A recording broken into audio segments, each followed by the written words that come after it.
Make sure po ng bawang ay slightly brown bago ihulog ang sibuyas.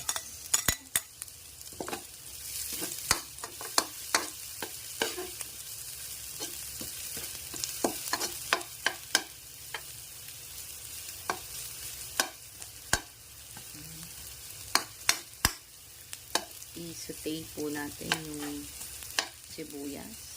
Magbo-brown din dapat ito. Para hindi masunog yung bawang, kailangan hindi rin malakas yung apoy. Katamtaman na yung apoy para hindi masunog yung sibuyas at bawang natin pag nagigisa.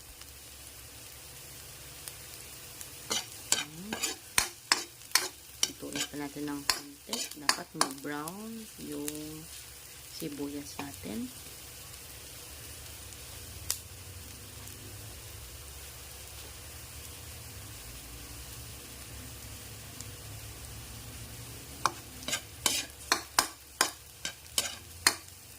Okay, pag nag-brown na yan, ihulog na natin ang ating, yung ating miswa.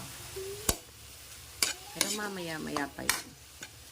Ginigisa muna natin itong ating karne.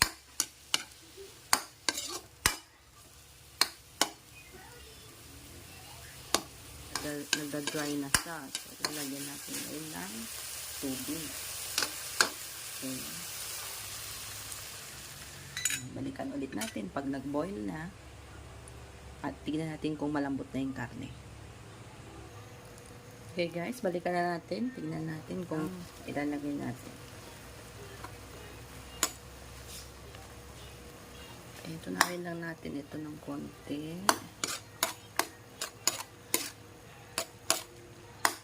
At saka natin ilagay yung ating miswa.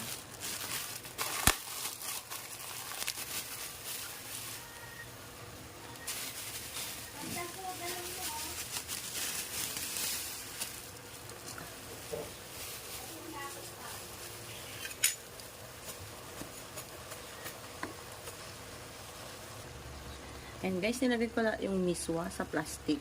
Medyo konti yung tubig. Kaya, kayo nang bahala mag-adjust. Kasi ito, lalapot ito eh. So, kailangan i-adjust nyo din kung gaano kadami ilalagay. Ayan, i-reduce natin yung heat guys. Dapat ano lang, katamtaman lang yung heat.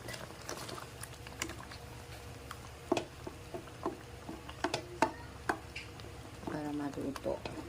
Ako kasi hinahati-hati ko na yung ano niya kasi medyo mahirap siyang i-mix.